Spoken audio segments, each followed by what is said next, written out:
Epístola de Paulo a Timóteo. 1 Timóteo, capítulo de número 3. Fiel é a palavra. Se alguém aspira ao episcopado, excelente obra almeja. Muito bem, queridos, amados, estamos diante de uma diretriz, estamos diante de um quadro do qual vai nos reproduzir a partir de 1 Timóteo capítulo 3, as qualificações do bispo e diácono.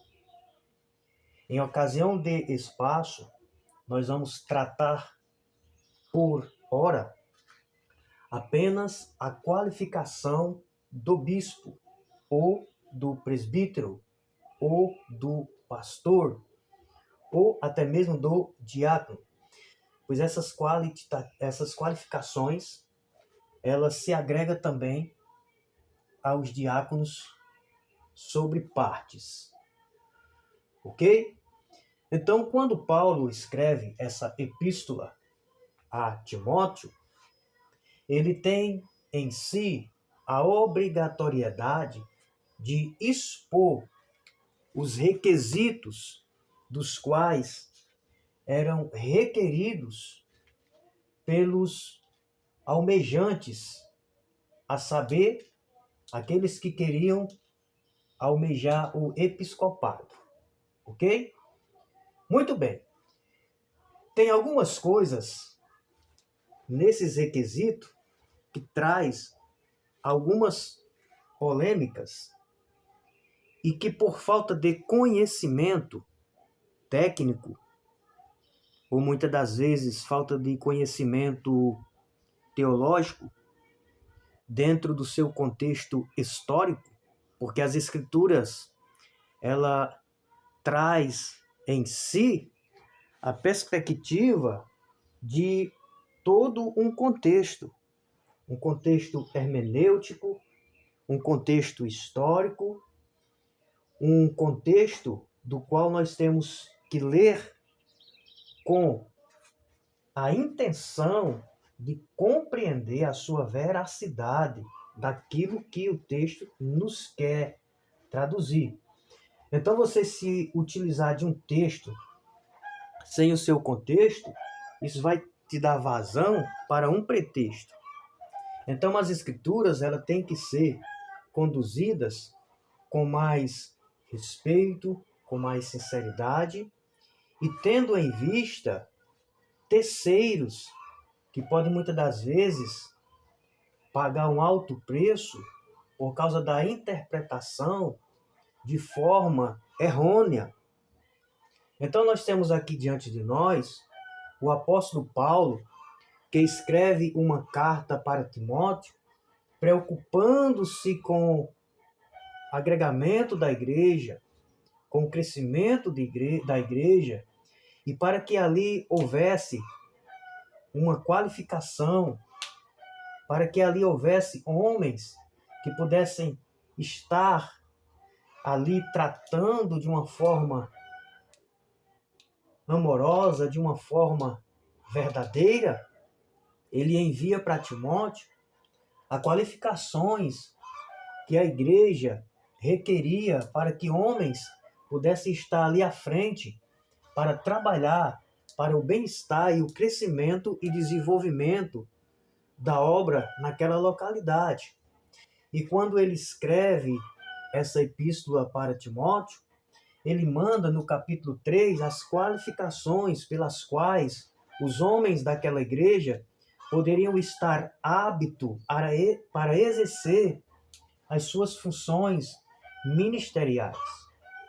Nós podemos observar que Paulo diz que o candidato ele não pode ser, ele não deve ser, ele tem que ser irrepreensível,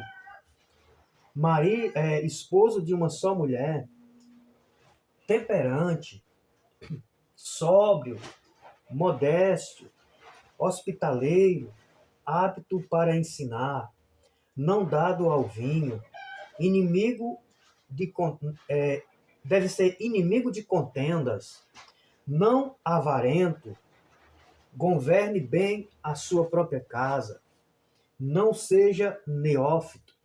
Então, são uma dessas qualificativas que nós vamos abordar com mais ênfase, com mais destaque. Nós vamos abordar com mais destaques, e eu vou grifar agora, o segundo tópico, que é marido de uma só esposa. Isso tem estado diante do nosso meio com algumas interpretações errôneas e homens que não têm uma vida salutar diante das Escrituras, porque, queridos, não é somente abrir as Escrituras. Você tem que entender as Escrituras, você tem que compreender as Escrituras. Tem toda uma hermenêutica nas Escrituras. Tem todo um procedimento nas Escrituras. Então a gente tem que entender cada uma dessas pontualidades para que a gente não saia por aí criando pretextos errôneos que venham prejudicar ou defraudar a vida daqueles que buscam o reino de Deus em uma proporção de mudar de vida. Ok? Vamos lá. Paulo, no primeiro pedido enviado a Timóteo, ele diz: olha, Paulo, que os bispos eles sejam irrepreensíveis. Mas o que significa ser irrepreensível? Analise comigo. Que não merece censura, que não merece repreensão. Então, a primeira característica do bispo, ele não pode estar adequado àquilo que possa lhe envergonhar, trazendo para si uma censura ou uma repreensão. Ele tem que ser incensurável, ele tem que ser irrepreensível, para que assim possa conduzir-se bem. O segundo tópico, ele diz, olha, e que seja esposo de uma só mulher. Esse ser esposo de uma só mulher, queridos, ele vem de uma longevidade cultural, bíblico, desde os tempos antigos. Paulo, ele como um bom conhecedor das Escrituras, que aprendeu aos pés de Gamaliel, ele sabia o que ele estava escrevendo para Timóteo. Quando ele diz, Timóteo, que seja esposo de uma só mulher. Ele estava trazendo essa tratativa para uma época cultural antiga e que até aquele período atual ainda sobreexistia na vida de muitas pessoas, até mesmo daqueles que estavam agregando ao cristianismo na época. Olhe bem comigo. Nós temos 3 classes de atitudes das quais nós podemos buscar essas fontes nas Escrituras. Vejamos a primeira. Gênesis, capítulo de número 2, versículo de número 24. Procure na Bíblia. Pegue a sua Bíblia e vamos aí. Gênesis, capítulo 2, versículo de número 24. O que diz lá? Por isso, deixa o homem pai e mãe e se une a sua esposa, tornando-se os dois uma só carne. Então, Gênesis capítulo 2, versículo 24, nós estamos diante da monogamia. E o que era a monogamia? Era casamento com um cônjuge. Ok? Então era essa atitude que Paulo estava descrevendo para Timóteo. Timóteo, que o esposo seja monogâmico, que o esposo seja casado com uma única mulher. Ok? Temos também 1 Samuel. Vamos a 1 Samuel. 1 Samuel, capítulo 1, versículo 2. Vamos lá. 1 Samuel 1 e 2. Olha só. 1 Samuel 1 e 2. O que está escrito lá? Vamos ver agora. 1 Samuel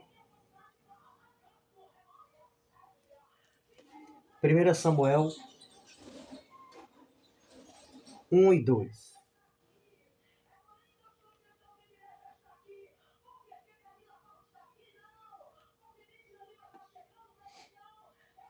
Tinha ele duas mulheres.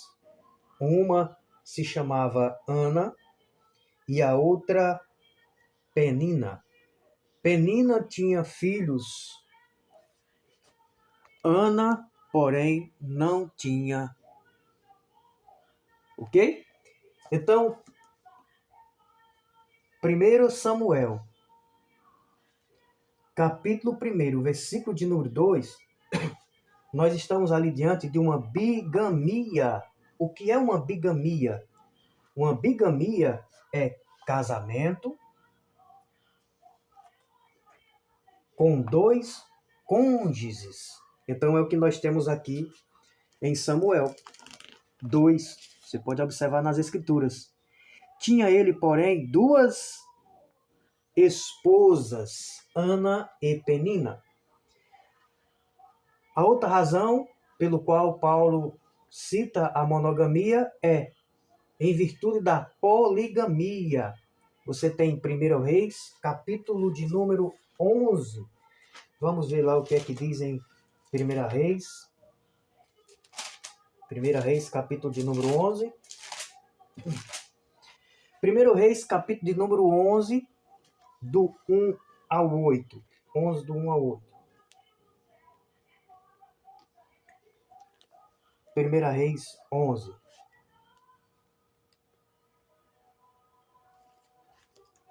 Vamos lá? Ora, além da filha de Faraó, amou Salomão muitas mulheres estrangeiras, moabitas, amonitas, edomitas, sidônias, etéias, mulheres das nações de que havia o Senhor dito aos filhos de Israel: não casei com elas, nem casem elas convosco, pois vos perverteriam o coração para seguirdes os outros deuses. A estas se apegou Salomão pelo amor. E tinha 700 mulheres, princesas e 300 concubinas, e suas mulheres perverteram o seu coração, ok? Para não estendermos mais, vamos dar uma análise aqui. Poligamia. 1 Reis, capítulo de número 11, do 1 ao 8, trata-se de casamento com mais de dois cônjuges. Então, listrado aqui na poligamia, nós temos Salomão. Na poligamia nós temos Salomão. Na bigamia nós temos Ana, Penina, aquela história que nós mostramos nesse momento. Então ele estava vivendo uma bigamia, que é o casamento sobre dois cônjuges. Salomão estava vivendo a poligamia, que é o casamento com mais de dois cônjuges. Você sabe que Salomão teve várias esposas e concubinas. Agora, quando você chega em Gênesis, capítulo de número 2 e 24, você tem a monogamia. E é isso que Paulo estava requerendo para Timóteo. Paulo estava dizendo, Timóteo, nós não queremos a bigamia dentro da igreja e principalmente na vida do bispo, do diácono, do obreiro, daquele que quer exercer o ministério, o santo ministério. Não aceitamos. Também não aceitamos a poligamia, que é a junção de mais de um casal ou mais de 2 casais. Então, nós tiramos essa perspectiva, cancelamos essa e colocamos essa, a monogamia. Paulo diz, olha, Timóteo, que o obreiro seja casado com uma só esposa.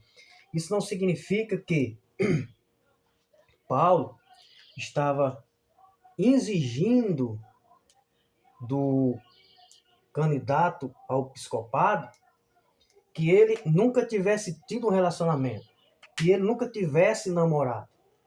Não, não é essa forma. É a questão da monogamia, porque na época de Paulo, os homens viviam sobre a bigamia. Muitos viviam com 2 esposas dentro de suas casas. E então Paulo disse, olha, se você quer ser obreiro, então você vai ter que deixar uma.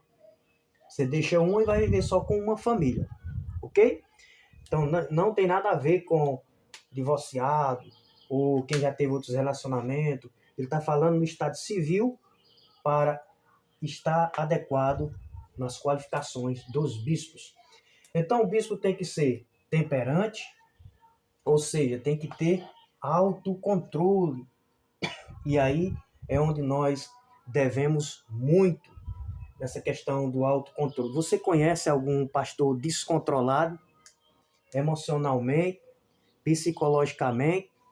Você conhece algum bispo, algum pastor descontrolado emocionalmente, psicologicamente? Aqueles cara super, hiper explosivo, então ele já é desqualificado aqui, né? Aquelas pessoas brutas, ignorantes, né? Que não tem controle. Sóbrio, que não seja dado ao álcool, que não seja dado a questões que desqualifique ele, que não seja dado ao álcool, né? Que seja modesto. O que é o modesto que Paulo está exigindo aqui? Não chamar a atenção para si, ou cortesia. A falta de modéstia é aquele candidato, aquele cidadão que chama a atenção para si, para o seu exterior. E aqui Paulo pede que seja chamada a atenção no seu interior, com as suas qualitatividades do espírito, por meio da mansidão, domínio próprio, do amor, que ele não seja visto pelo seu exterior, roupas caras, relógios caros, atitudes incorretas. Então que ele seja modesto, que ele seja cortês, que ele não chame a atenção para si, ok? Cortês é aqui embaixo, perdão. Tá muito junto, quadro pequeno, né? E nós temos agora o hospitaleiro, né? Que realmente agora sim é a cortesia, é aquele obreiro, aquele bispo, aquele diácono que sabe hospedar as pessoas, que tem presença. Tem pessoas que você chega na casa de pastores ou de obreiros que ele não oferece nem água. Ele não oferece nem para você sentar. Então esse cara já estava desqualificado, porque ele não é cortês, ele não tem uma boa tratativa, ele não é recepcionista, ele não recepciona boas pessoas. Um dia está com uma cara, outro dia está com outro, um dia tem um pensamento, outro dia tem outro.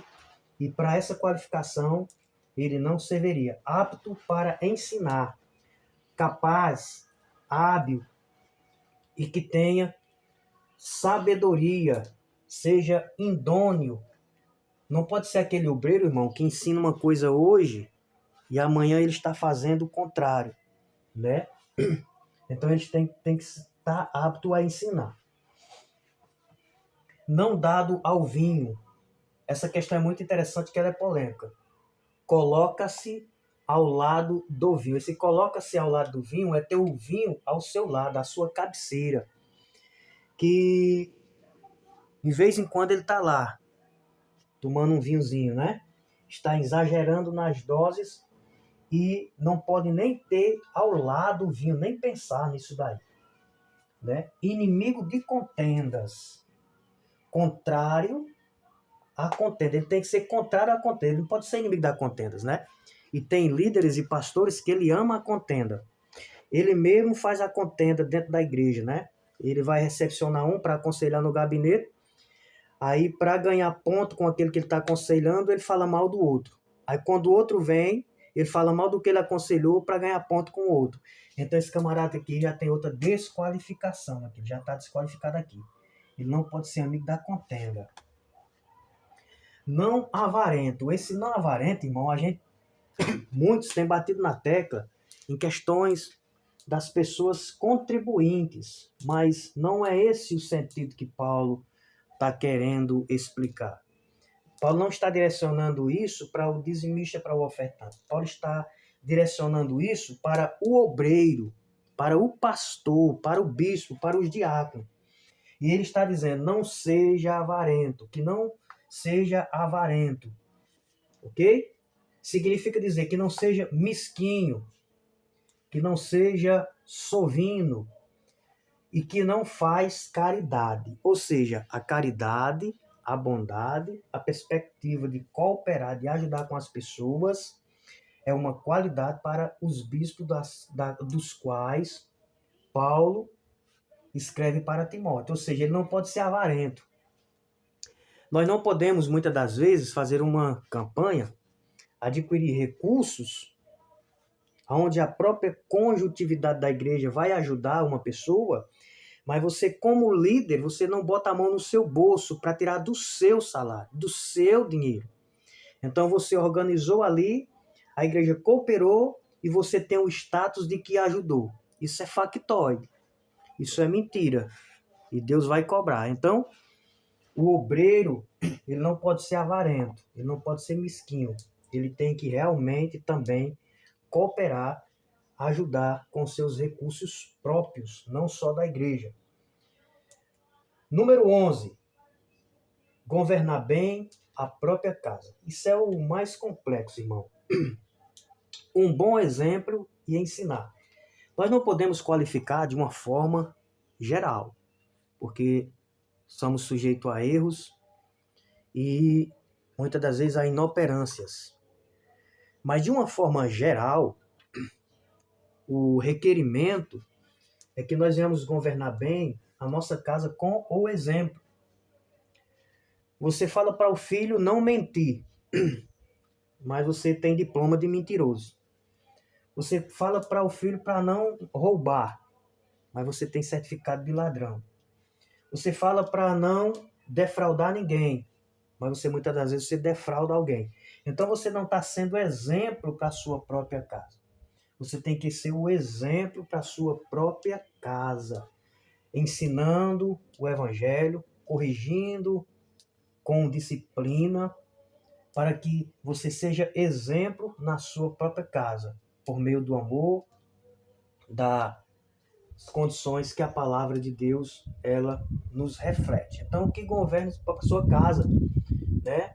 Pessoas agressivas a ponto de denegrir a imagem do evangelho já estaria desqualificado nos dias de hoje. E o número 12, o último, não seja neófito, né? Percebe-se aqui a questão, neófito, nós temos algumas traduções que varia de pessoa ou de ambiente para ambiente. Aqui eu usei a questão do recém-batizado ou novo convertido, aquela questão dos 3 anos e meio, né? Temos ainda uma qualitativa ali que rege, que é novo convertido. Para quê? Para que não se ensoberbeça, né, para que não se soberbece em si e seja atacado pelo diabo. E o neófito, o novo convertido, ele ainda não está apto, né, para ensinar. Ele não está apto ainda para trazer uma mensagem das Escrituras Sagradas, né? Porque as Escrituras Sagradas não é só você ler um versículo no púlpito, não é só você orar no púlpito, não é só você ter uma boa desenvoltura, você ser uma pessoa eloquente, uma pessoa que tem um carisma, né? Porque muitas vezes as pessoas confundem, né? A pessoa tem um bom carisma, aí todo mundo já aceita. As pessoas olham muitas vezes pelo carisma, não olham pela conduta, não olham pela parte da sinceridade, né? Então aqui são uma das qualificações das quais Paulo escreve para Timóteo, e para reforçar essa questão aqui que seja monogâmico, ou que seja o casamento com um só cônjuge. É isso que Paulo quer dizer. Muitos, por não ter conhecimento das Escrituras e nem de um contexto bíblico-cultural, dizem, o cara foi casado, não pode ser bispo.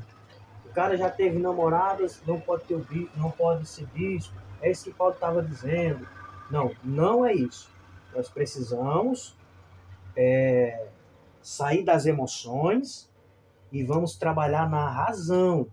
Contra fatos não existe argumento. O que Paulo está dizendo é o seguinte, olha, no nosso costume hoje atual, ainda tem muitas pessoas que estão trazendo os costumes antigos e estão vivendo.